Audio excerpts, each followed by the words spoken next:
찬양 받기 합당한 분 또 오직만 왕의 왕께 엎드려 경배하며 모두 드리리 오직 우리 주께 내 믿음 소망 찬양 받기 합당한 분 또 오직만 왕의 왕께 엎드려 경배하며 모두 드리리 나를 지으시고 아버지 되시며 나를 구원하사 하늘에 상 주실 오직 우리 주님께 나 찬양하리.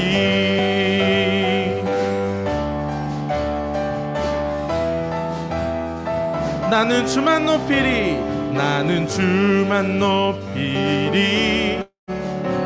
결코 내 맘 변치 않네.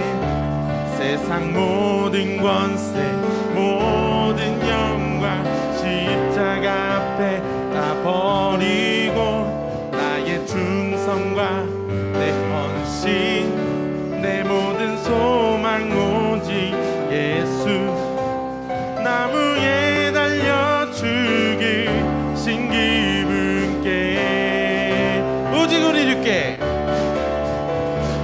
오직 우리 주께 내 믿음 소망 찬양 받기 합당한 분 또 오직만 왕의 왕께 엎드려 경배하며 모두 드리리 오직 우리 주께 내 믿음 소망 찬양 받기 합당한 분 또 오직만 왕의 왕께 엎드려 경배하며 모두 나를 지으시고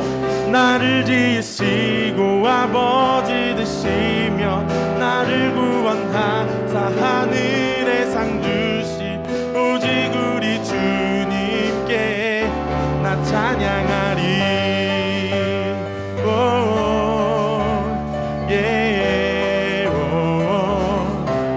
나 찬양하리.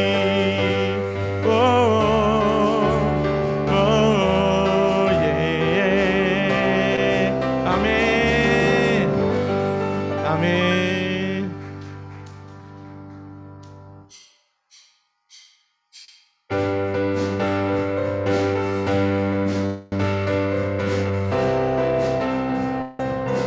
우리 함께 고백하며 나아갔으면 좋겠습니다. 우리 거룩하신 전능하신 주님을 찬양합시다. 거룩하신 전능의 주 찬양받기 합당한 주 나의 평생 주님만을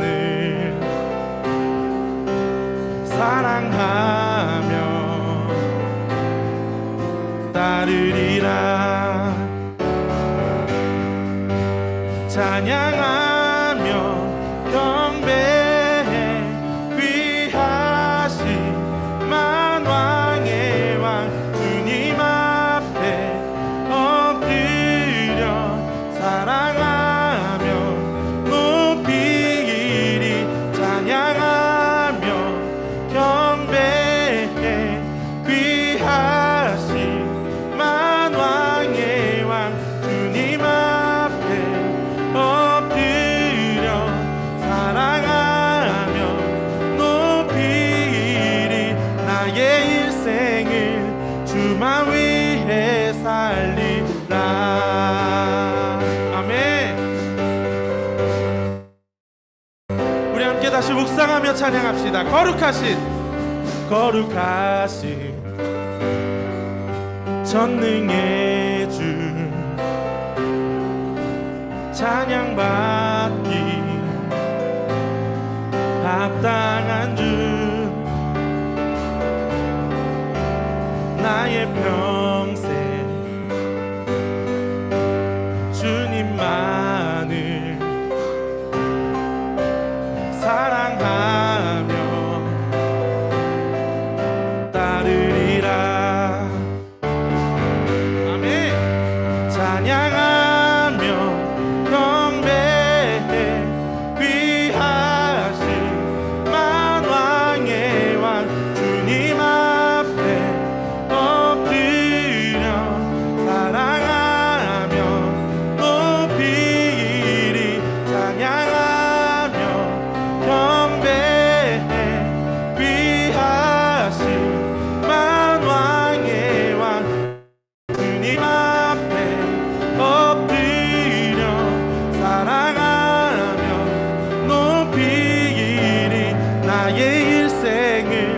주만 위해 살리라. 우리 다시 한번 찬양하며 나아갑시다. 찬양하며 경배해, 찬양하며 경배해. 귀하신 만왕의 왕 주님 앞에 엎드려 찬양하며 높이리. 찬양하며 경배해. 귀하신 만왕의 왕 주님 앞에 엎드려 찬양하며 높이리. 나의 일생을 주만 위해 살리라.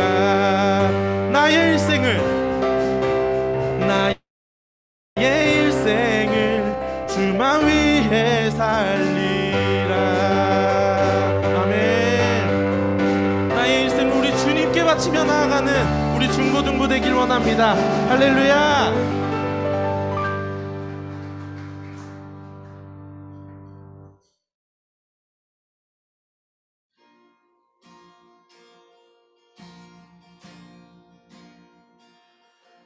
빛나는 왕의 왕, 영광의 주님, 온 땅 기뻐하라, 온 땅 기뻐하라. 광채의 옷 입고 어두움 물리쳐 저 원수는 떠내, 저 원수는 떠내.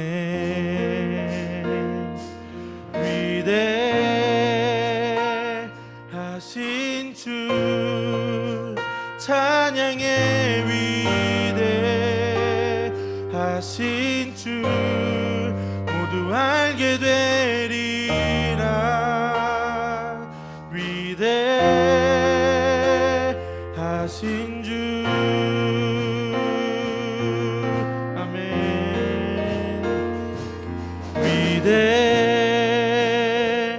위대하신 주 찬양의 위대하신 주 모두 알게 되리라. 위대하신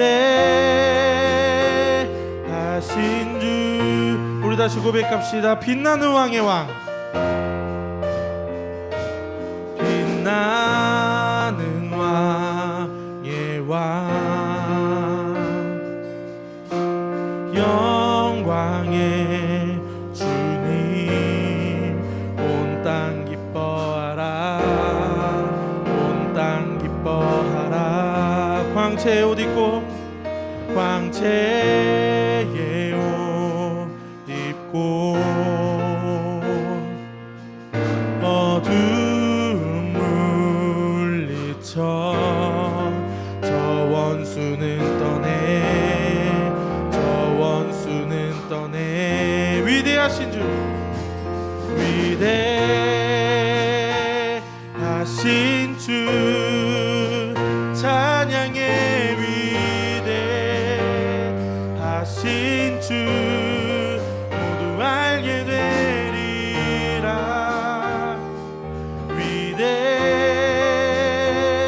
위대하신 주 모든 이름 위에, 모든 이름 위에 뛰어나신 이름 다 찬양해. 위대하신 주. 다시 한번 모든 이름 위에, 모든 이름 위에 뛰어나신 이름 다 찬양해.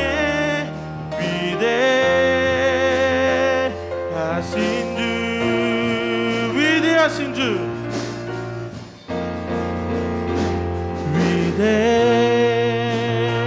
위대하신 주 찬양의 위대하신 주 모두 알게 되리라. 위대하신 주 우리 목소리로 찬양합시다. 위대하신 주 위대하신 주 찬양의 위대하신 주 모두 알게 되리라. 위대하신 주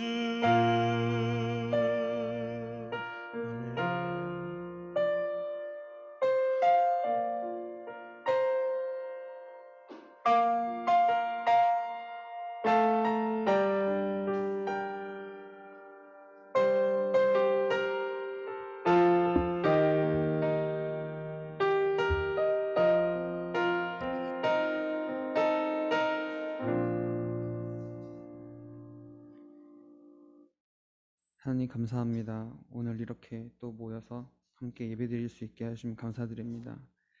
하나님, 코로나 상황으로 인해서 학교도 제대로 가지 못하고 친구들과도 만나지도 못하고 가족들끼리도 모이기도 어려워진 상황이 계속 지속되고 있습니다. 하나님, 거리를 두더라도 관계가 멀어지지 않게 하시고 교회에 나와 예배하지 못하더라도 각자 삶의 자리에서 늘 예배하도록 저희의 발걸음과 저희의 모임을 지켜주세요. 항상 익숙해왔던 것들을 감사하게 하시고 곁에 있음이, 서로가 곁에 있어줬음이 얼마나 소중했는지를 항상 깨달을 수 있도록 도와주시고 그만큼 서로를 더 애틋한 마음으로 사랑할 수 있도록 저희를 도와주세요.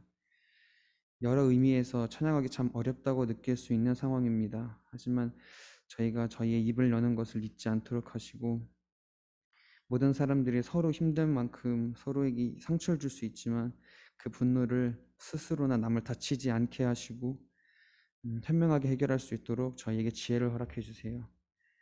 다시 모일 때 저희가 함께 하나님께 찬양 드릴 수 있게 하시고 저희가 같이 만나지 못하더라도 그 자리에서 하나님께 항상 기도하게 하시고 예배하게 해주세요.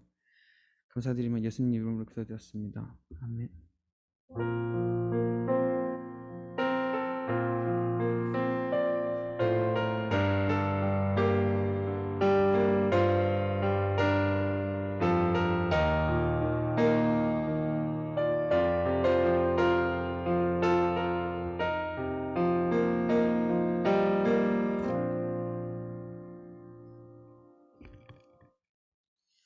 이 시간 우리에게 주신 하나님 말씀은 누가복음 22장 39절에서 46절 말씀입니다.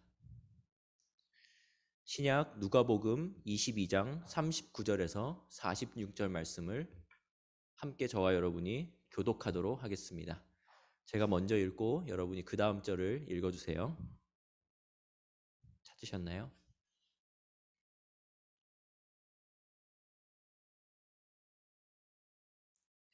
제가 먼저 읽도록 하겠습니다. 예수께서 나가사 습관을 따라 감람산에 가심에 제자들도 따라갔더니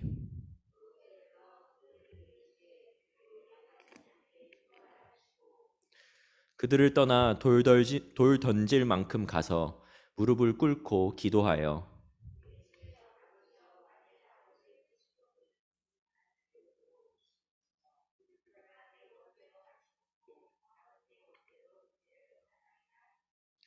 천사가 하늘로부터 예수께 나타나 힘을 더하더라.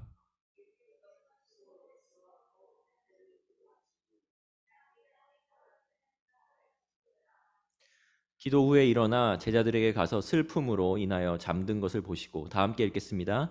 이르시되 어찌하여 자느냐, 시험에 들지 않게 일어나 기도하라 하시니라. 이것은 하나님의 말씀입니다. 오늘 설교 말씀 듣기 전에 우리 함께 기도하도록 하겠습니다. 기도하겠습니다. 사랑의 주님, 오늘 이렇게 또 줌으로 그리고 현장에서 함께 모여서 예배드릴 수 있게 해주심에 너무나도 감사합니다. 이 모든 것이 주님의 은혜이고 주님께서 우리에게 허락해 주신 너무나도 큰 복입니다. 주님, 오늘 누가복음 말씀을 통해서 아버지께서 하고자 하시는 그 메시지, 말씀 전하는 자의 입술 붙잡아 주시고, 그리고 우리가 이 말씀을 통해서 생명을 양식을 얻을 수 있도록 이끌어 주시옵소서. 예수 그리스도 이름으로 기도드립니다. 아멘. 예배에 오신 여러분 너무나도 환영합니다. 오늘 설교 제목은 살기 위해 기도합니다 라는 제목으로 말씀 전하도록 하겠습니다. 살기 위해 기도합니다. 오늘 우리가 함께 읽은 누가복음 이 본문 말씀은요, 예수님의 삶의 한 부분을 조명하고 있습니다. 어떤 부분을 조명하고 있냐? 바로 그 부분은 기도자로서의 예수님입니다. 기도하시는 예수님을 오늘 이 말씀은 비추고 있어요. 우리는 이제 사순절 둘째 주를 거치면서 예수님의 그 부활절, 그 부활을 향해서 우리는 조금씩 나아가고 있습니다. 하지만 부활이 있으려면 뭐가 먼저 있어야겠죠? 죽음이 있어야겠죠? 네. 그래서 오늘 말씀의 배경은 예수님의 죽음이 얼마 남지 않은 때, 그때를 배경으로 삼고 있습니다. 예수님은 예수님 자신의 죽음이 다가옴을 알고 계셨습니다. 그리고 죽음의 순간 앞에서도 제자들과 기도하러 감람산에 올라가셨습니다. 감람산에 올라가셨다고 하는데 여러분 감람나무가 뭔지 아세요? 네, 감람나무 잘 모르실 거예요. 그렇다면 올리브가 뭔지는 아시나요? 올리브? 네, 조금 끄덕끄덕 거리시는 분들이 있는데 아마 피자 같은 뭔가 이 외국 음식을 먹으면서 보신 경험이 있으실 거라 생각합니다. 종종 이제 피자 뭐 컨비네이션 피자 이런 거 보면은 검정색으로 이제 올라간 것들이 그게 올리브죠. 네. 이 나무에 달려 있는 올리브는 검정색이 아니고요. 네, 원래는 초록색입니다. 올리브는 우리가 거의 김치 먹듯이 그쪽 서양 사람들은 절여가지고 먹기도 하고요. 그리고 대부분 제일 많이 쓰는 용도가 기름을 짜서, 올리브유 많이 들어보셨죠? 기름을 짜서 사용합니다. 올리브 나무는 예수님이 계셨던 이스라엘 지역에서는 굉장히 흔한 나무인데요. 건조하고 뭔가 햇빛이 많은 그런 사막성 기후에서 잘 자라는 나무입니다. 그리고 그 올리브 나무들이 있는 그 올리브 나무가 감람나무예요. 사실 동양권에는 올리브 나무가 못 자라요. 그렇기 때문에 이 성경을 번역하면서 이 중국 지역에서 이제 가장 많이 나던 그 감람나무라는 게 있는데 그게 올리브랑 굉장히 비슷하거든요. 그래서 그것을 이제 잘 우리 동양 사람들이 이해시키기 위해서 감람나무라고 번역했는데 요즘은 이제 세계화가 된 시대에 여러분 살고 있다 보니까 올리브가 더 친숙하죠. 그래서 이 감람나무, 감람산 그러면은 올리브산이구나라고 생각하시면 될 것 같습니다. 그래서 그 올리브 나무들이 있는 감람산에 예수님께서는 자주 올라가셨습니다. 그곳이 예수님의 기도 장소였기 때문입니다. 이 예수님이 기도하시는 모습을 보면 우리는 어떻게 기도를 해야 하는지, 그리고 제대로 된 기도는 어떻게 하는 것인지 배울 수 있습니다. 오늘 예수님의 감람산 기도 장면, 그러니까 올리브산 기도 장면을 통해서 기도는 어떻게 하는 것인지 저와 여러분이 함께 배워보도록 하겠습니다. 첫째로 예수님께서 알려주신 사실입니다. 첫째로 예수님께서는 기도는 습관이다 라고 알려주셨습니다. 기도는 습관이다. 많은 스포츠 선수들은 경기 전에 마음을 안정시키기 위해 각자 습관을 하나씩 가지고 있다고 합니다. 농구 황제, 전설적인 농구 황제 마이클 조던은 덩크슛 할 때 혓바닥을 길게 늘어뜨리는 습관을 가지고 있었다고 하고요.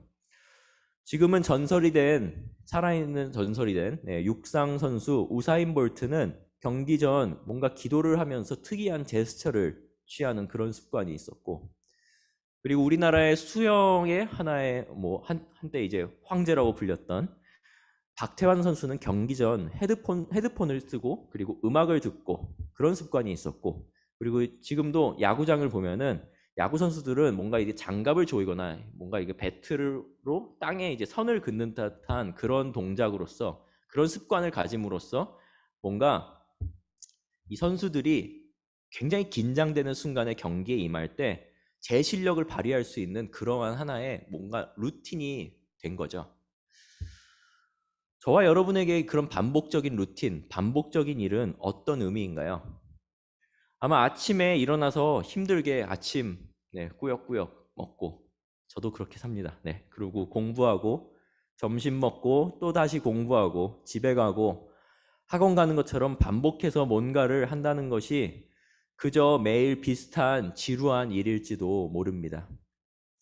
하지만 훌륭한 반복적인 습관은 운동선수들이 긴장한 상황에서도 최고의 퍼포먼스를 내는데 도움을 주듯이, 그러니까 여러분 막 모의고사 이런 거 많이 치잖아요. 그런 거 왜 칠까요? 여러분 시험의 순간에 갔을 때 긴장하지 않고 제 실력을 낼 수 있게 하기 위해서 그런 모의고사를 치는 거죠. 그런 것처럼 그것이 이제 반복돼서 습관이 되면은 시험장에 갔을 때도 그대로 나의 실력대로 발휘를 할 수 있다, 이런 거고요. 운동선수들도 아까 큰 경기에서 제 실력을 내기 위해서 계속 똑같은 행동을 반복하는 그런 것들을 하는 거고요. 어쨌든 그러한 훌륭한 습관이 있으면은 그 습관은 내가 정말 이룰 수 없는 것 같은 일들도 이루게 만드는 정말 놀라운 힘이 있다는 것입니다.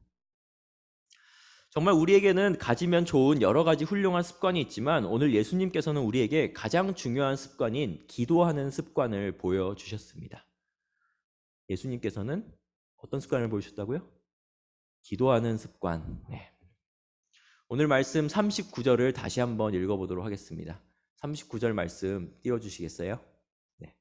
예수께서 나가사 습관을 따라 감람산에 가심에 제자들도 따라갔더니, 습관을 따라 감람산에 가셨다고 하셨어요. 예수님께서는 죽음 앞에서도 예수님은 기도가 습관처럼 배어 있었기 때문에 흔들리지 않고 습관에 따라 기도처소로 몸을 움직이셨습니다. 기도는 우리가 필요할 때만 반짝하는 그런 일시적인 행동이 아닙니다. 우리가 항상 몸에 익혀야 하는 것이고 습관화시켜야 하는 것이라고 예수님께서는 몸소 우리에게 보여주셨습니다. 두 번째로 오늘 말씀에서 가르쳐주신 예수님의 기도에 관한 가르침입니다. 그것은, 두 번째는 기도는 하나님의 뜻을 구하는 것입니다. 기도는 하나님의 뜻을 구하는 것입니다. 오늘 말씀 42절을 다시 한번 우리 읽어보도록 하겠습니다. 잘 들어보세요. 이르시되 아버지여, 만일 아버지의 뜻이거든 이 잔을 내게서 옮기시옵소서. 그러나 내 원대로 하지 마시옵고 아버지의 원대로 되기를 원하나이다 하시니. 오늘 말씀에서 예수님은 만일 아버지의 뜻이거든 이 잔을 내게서 옮기지 마시옵소서라고 말하십니다. 그러면서 이런 말씀을 붙이십니다. 내가 원하는 대로 하지 마시옵고 아버지 원하는 대로 되기를 원합니다 라고 말씀하십니다. 자, 근데 먼저 이제 첫 번째 좀 궁금증이 생길 수 있을 것 같습니다. 첫 번째, 내 잔을, 그러니까 이 잔을 여기서 나한테서 옮기지 마시옵소서 하실 때 이 잔은 무슨 뜻일까요? 좀 궁금하지 않나요? 이 잔이 뭘까? 이 잔이라 그러면 컵을 말하는 거잖아요. 이 컵을 나한테서 옮기지 마시옵소서? 이게 도대체 뭘 의미하는 걸까? 사실 이 잔이 무엇을 의미하는지 정확한 뜻은 알 수는 없습니다. 하지만 구약성경, 우리 예수님이 오시기 전에 앞에 나왔던 그 성경, 구약성경 책에 보면은 잔이 뭘 의미하고 있는지 한번 조금 그 힌트를 찾아볼 수 있습니다. 한 구절만 제가 예시로 한번 보도록 하겠습니다. 이사야 51장 17절 말씀입니다. 이사야 51장 17절 말씀인데요. 여호와의 손에서 그의 분노의 잔을 마신 예루살렘이여 깰지어다 일어설지어다 내가 이미 비틀걸음치게 하는 큰 잔을 마셔 다 비웠도다 라고 하셨습니다. 자, 이 구절만 봤을 때도 잔이 어떤 것을 상징하고 있는지 어느 정도 힌트를 알 수가 있죠. 잔은 종종 하나님의 진노, 그러니까 하나님의 화를 표현하고 있다는 것을 알 수 있습니다. 예수님께서 곧 겪으실, 그러니까 장차 후에 겪으실 죽음에 관해서 직감하고 계셨습니다. 그리고 죽음을 이제 향해 가시면서 겪으실 그 고통은 우리 인간들의, 우리 모든 사람들의 죄로 비롯된 것이기 때문에 곧 하나님의 진노입니다. 네. 그리고 그 하나님의 진노가 오늘 말씀에서 나왔던 잔인 것이죠. 그러니까 예수님은 이 고통, 그러니까 하나님의 화를 옮길 수 있다면 옮겨달라고 요청을 합니다. 기도를 통해서 그렇게 요청하세요. 이 잔을 옮기실 수 있다면 부디 옮겨주시옵소서 라고 요청을 합니다. 왜냐하면 그도 하나님의 아들이지만 사람이기 때문에, 똑같은 사람이기 때문에 고통을 겪으시고 아픔을 느끼시는 그런 분이시기 때문에 그러셨을 것이라고 생각합니다. 하지만 여기서 예수님은 우리에게 아주 모범된 기도의 모습을 보여주시는데, 그 기도의 모습을 어떻게 보여주시냐? 뒤에 한 문장의 기도를 더 붙이시면서 보여주십니다. 이 상황에서 그는 이렇게 말씀하십니다. 내가 원하는 대로 하지 마시고 아버지께서 원하는 대로 되기 원합니다. 내가 원하는 대로 되는 게 아니라 잔을 옮겨주시는데, 하지만 그 잔을 옮기시는 게 아버지의 뜻이 아니라면 잔 옮기지 마시고 아버지의 뜻대로 그냥 행해 주시옵소서 라고 기도하시는 겁니다. 예수님은 분명 앞으로의 고통과 죽음에 대한 두려움이 있으실 것입니다. 그래서 하나님께 기도로 요청했지만 자신의 고통이 하나님의 뜻보다는 중요하지 않다는 것을 강조하셨습니다. 예수님은 희생하셨습니다. 그리고 본보기로 알려주셨습니다. 우리한테 하나의 예시로 알려주셨다는 거예요. 기도는 내가 원하는 것을 말하는 데서 끝나는 것이 아니라 바로 하나님의 뜻을 구하는 것이다 라고 말입니다. 마지막으로 세 번째, 오늘 예수님의 그 기도 장면을 통해서 우리에게 주신 가르침입니다.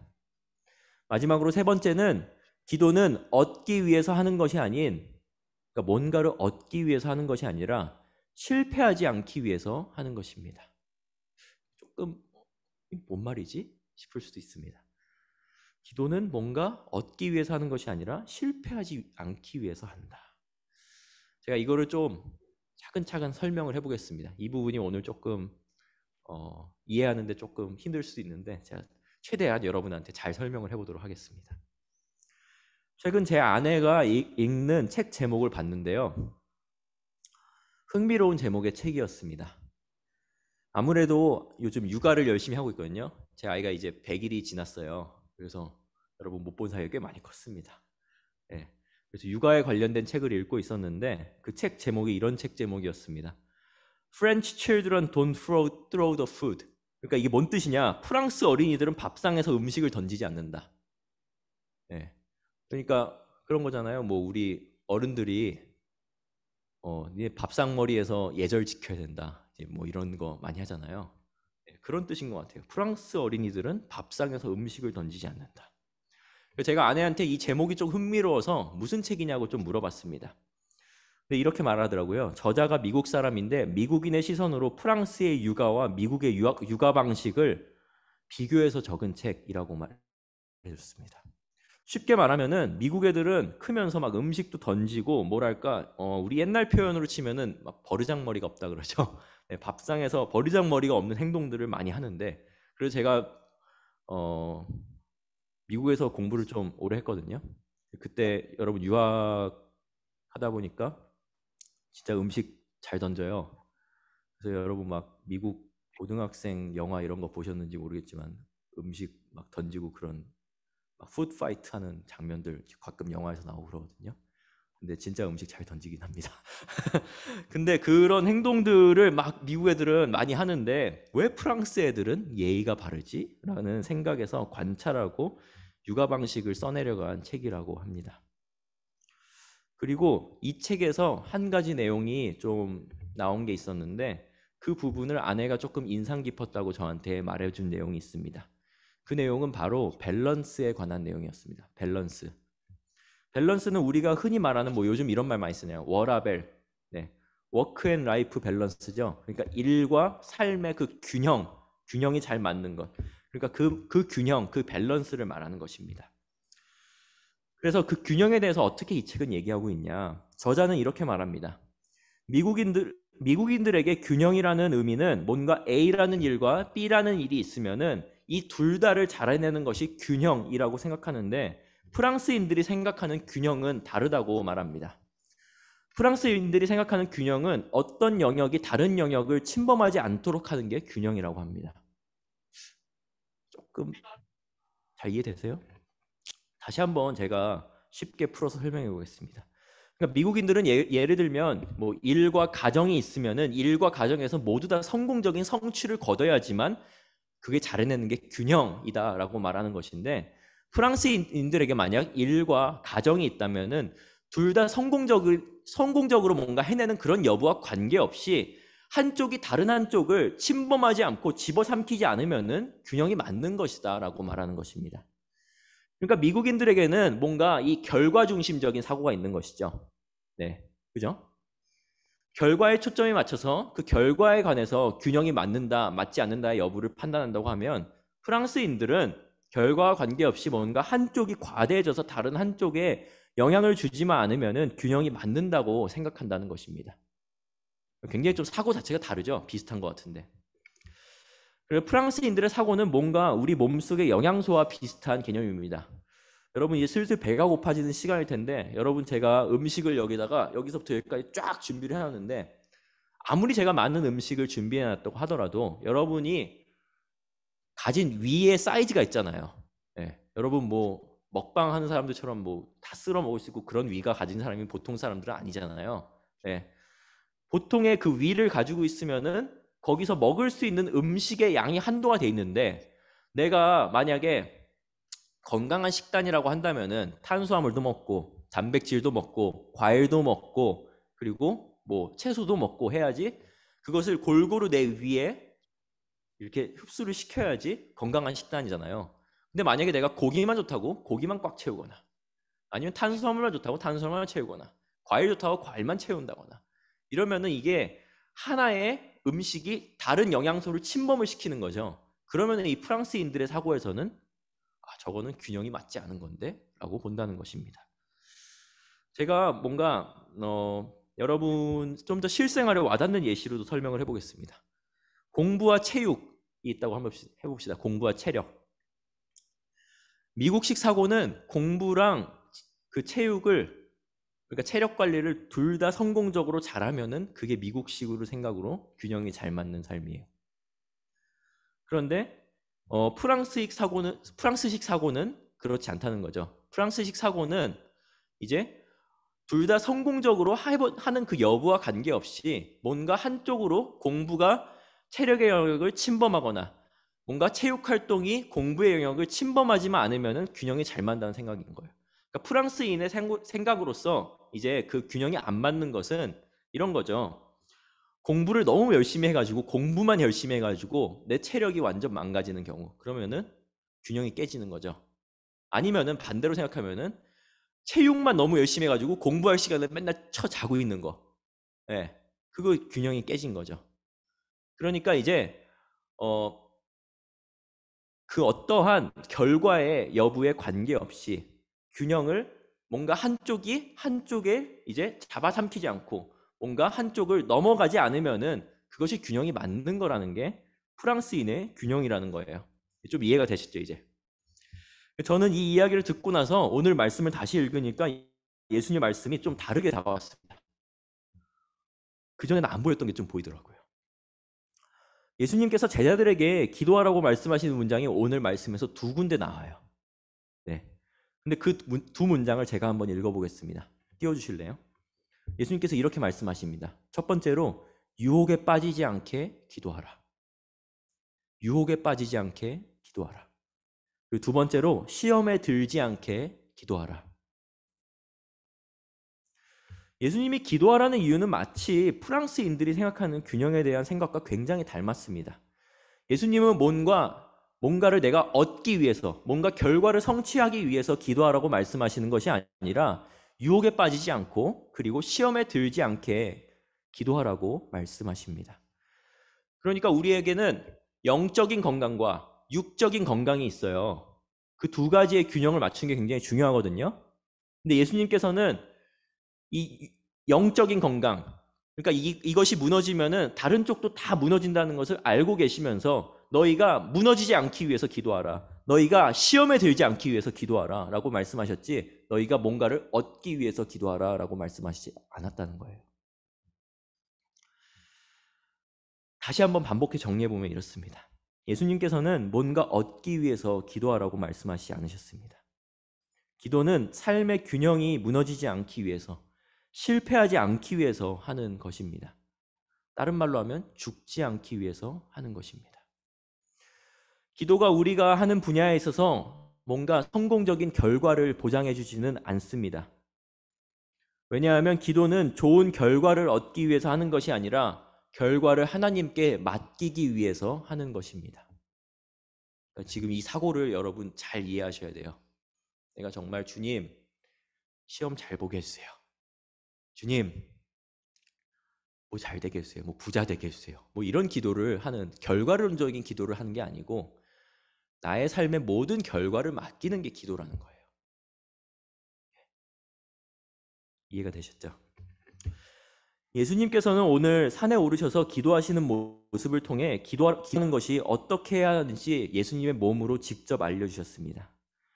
말씀과 기도는 우리 신앙생활에서 핵심입니다. 기도가 없으면 우리의 신앙생활은 메마르고 퍽퍽해집니다. 여러분 먹는 음식에 수분이 없다고 한번 생각해 보세요. 촉촉하지 않은 빵, 수분이 없이 말라버린 밥, 먹기도 힘들고 목구멍 넘기기 정말 너무나도 갑갑하죠. 기도는 우리의 신앙생활에서 수분 같은 존재이고 우리의 일상을 촉촉하게 만들어 줍니다. 미스트 같은 거예요. 쫙 여러분한테 뿌려주는 그러한 것입니다. 기도는 선택적으로 우리가 하고 싶을 때만 하는 일이 아닙니다. 오늘 첫 번째 가르침이 뭐였죠? 첫 번째, 기도는 매 순간 하는 습관이라는 것이죠. 그리고 기도는 우리가 원하는 것을 달라 하고 우리가 정말 주님 이것 좀 해주세요 라고 찡찡대는 게 아닙니다. 우리가 원하는 걸 말할 수는 있지만 결국에 하나님을 뜻을 구하고 그리고 하나님의 생각대로 이루어질 수 있도록 담대함을 허락해달라는 것이 바로 예수님의 기도입니다. 그러니까 하나님의 뜻을 구하는 것이 두 번째 오늘 기도에 대한 가르침이라고 그랬죠. 오늘 세 번째 가르침은 마지막으로, 그러니까 기도는 좋은 결과를 얻기 위해서 하는 것이 아닙니다. 기도는 결과를 맡기기 위해서 하는 것입니다. 그러니까 뭔가 영역을 침범하지 않고 그 균형을 이루기 위해서. 오늘 예수님의 음성을 제가 다시 한번 여러분에게 들려드리겠습니다. 예수님께서 이렇게 말씀하셨습니다. 유혹에 빠지지 않게 기도하라. 유혹에 빠지지 않게 기도하라. 시험에 들지 않게 기도하라. 시험에 들지 않게 기도하라. 기도하는 자는 죽지 않고 흔들리지 않습니다. 기도는 우리를 악한 영에 흔들리지 않는 강건함을 우리에게 허락해 줍니다. 우리 줌으로 예배드리고 있는 사랑하는 중등부 여러분, 그리고 지금 현장에 나와 있는, 그리고 또 줌으로도 있을 거예요. 네, 그런 고등부 친구들, 우리 모두에게 어느 때보다 역사의 어느 때보다 이런 순간이 역사 속에 많이 있긴 했죠. 하지만 지금 이 순간 굉장히 기도가 절실한 시기입니다. 기도는 사느냐 죽느냐의 문제입니다. 우리가 뭔가 필요할 때만 기도하는 것이 아니라 항상 깨어서 기도하고 하나님의 올바른 뜻과 길을 구하는 저와 여러분 되기를 아버지께서는 간절히 원하고 계십니다. 우리 정말 살기 위해서 매일 습관처럼 매일 입에서 자연스럽게 주님의 이름이 나올 수 있는 저와 여러분이 되기를 소망합니다. 기도하겠습니다.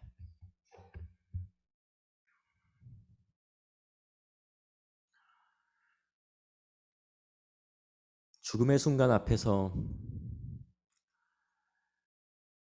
예수님께서는 감람산에 기도의 처소로 제자들과 함께 발걸음을 옮기셨습니다. 주님, 너무나도 어렵고 고통스러운 순간 앞에서도 기도하시는 모습을 우리에게 보여주셔서 감사합니다. 우리에게 올바른 기도란 어떤 기도인지 알려주셔서 너무나도 감사합니다. 우리가 주님께서 습관적으로 매일의 삶 속에서 기도하셨듯이 매일매일 우리의 입술에서 기도가 흘러나오게 하시고, 그리고 우리 중등부, 고등부 친구들의 정말 미래와 앞길에 어려운 일들이 있더라도 항상 주님의 뜻을 구하고 나의 뜻이 아닌 주님의 뜻을 구하는 기도를 할 수 있게 하시고, 또한 모든 결과를, 우리 인생의 모든 결과를, 작은 결과부터 큰 결과까지 모든 결과를 주님께 맡길 수 있는 그러한 기도자 되기를 소망합니다. 아버지, 우리가 주님 앞에서 무릎 꿇고 간절히 눈물로 기도하겠사오니 우리의 기도를 받아주시옵시고, 우리 입술에서 나오는 기도가 우리의 생각과 우리의 욕망에서 나오는 그런 기도가 아니라 아버지께서 우리를 위해서 먼저 중보하셨듯이 그 중보자의 기도가 우리의 입술에서 흘러나올 수 있도록 주님께서 이끌어 주시옵소서. 항상 우리가 기도로 살게 하시고 말씀으로 굳게 바로 설 수 있도록 주께서 지혜와 능력을 허락해 주시옵소서. 놀랍고 위대하신 주님의 이름으로 간절히 기도하는 삶, 예수 이름으로 간절히 기도하는 삶, 그 삶이 우리 삶 속에서 자연스럽게 흘러나오게 하시옵소서. 예수 그리스도의 이름으로 기도드립니다. 아멘.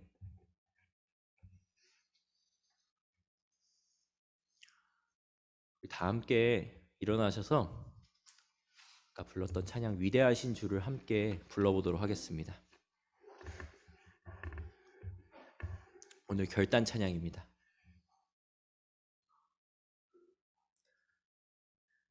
네.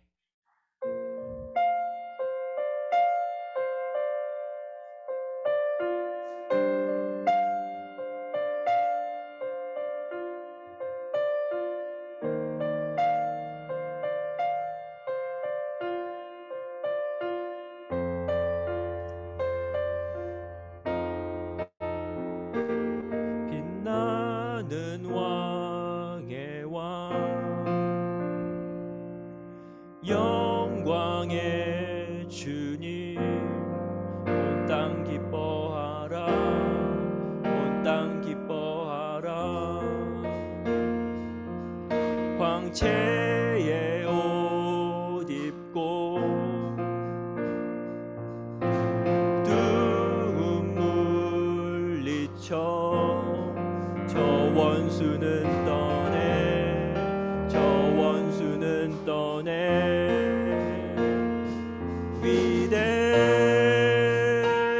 위대하신 주 찬양의 위대하신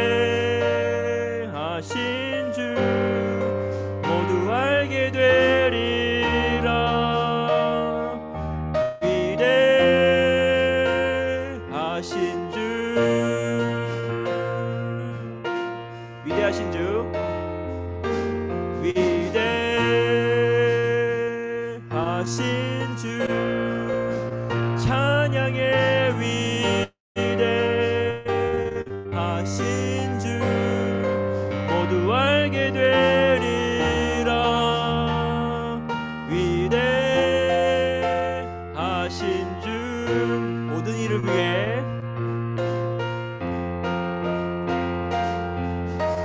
모든 이름 위에 뛰어나신 이름 다 찬양해. 위대하신 주 다시 한번 하겠습니다. 모든 이름 위에 모든 이름 위에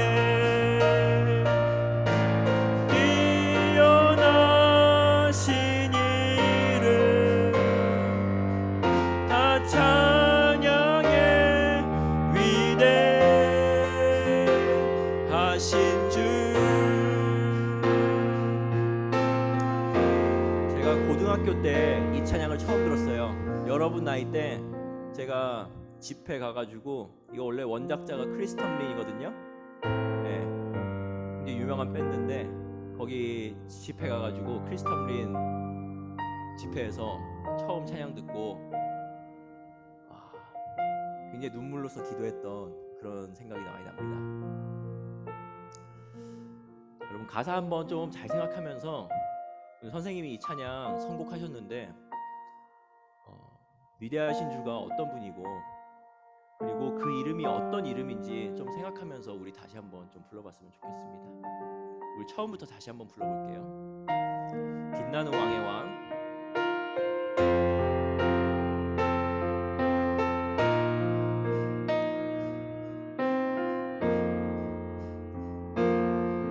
빛나는 왕의 왕, 영광의 주님, 온 땅 기뻐하라, 온 땅 기뻐하라. 황제의 옷 입고 어두운 물리쳐 저 원수는 떠내, 저 원수는 떠내.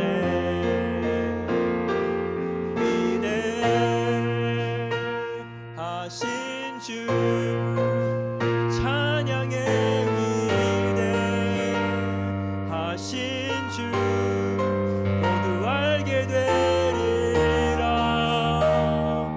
위대하신 주, 다시 한번 위대하신 주,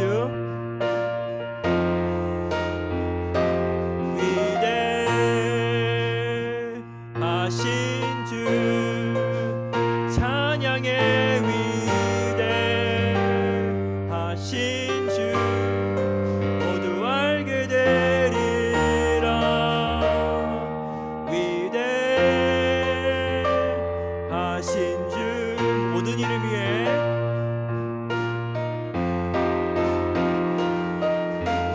모든 이름 위에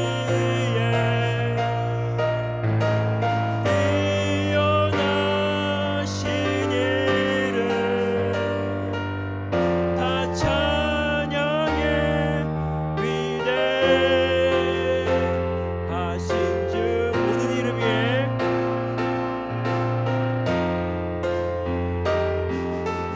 모든 이름 위에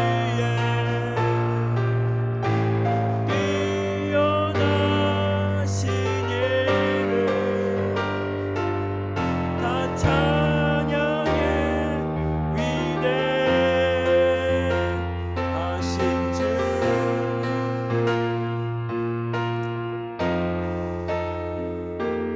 모든 이름 위에 뛰어나신 주님의 이름을 우리가 깊이 생각하면서 매일의 삶 속에서 기도와 말씀으로서 살 수 있는 저와 여러분이 되기를 간절히 소망합니다.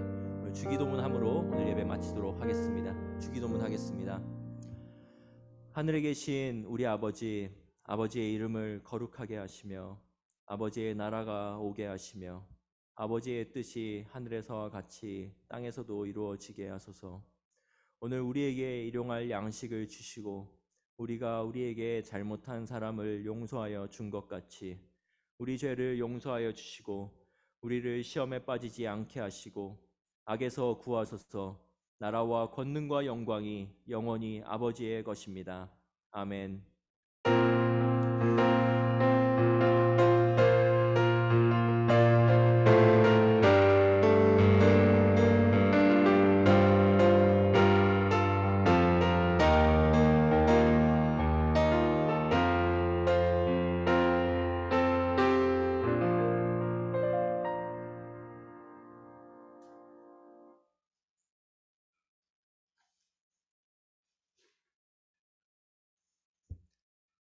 예배에 오신 여러분 너무나도 사랑하고 축복하고 환영합니다. 오늘 광고 몇 가지 중요한 게 있는데요. 먼저 첫 번째 생일 축하를 하려고 합니다. 네, 오늘 2월 생일 축하 명단 좀 띄워주실래요? 네, 중등부 하민이 그리고 2학년의 나윤이, 세은이, 그리고 3학년의 채경이와 재민이, 고등부의 재하. 예, 모두 다 생일 축하해요.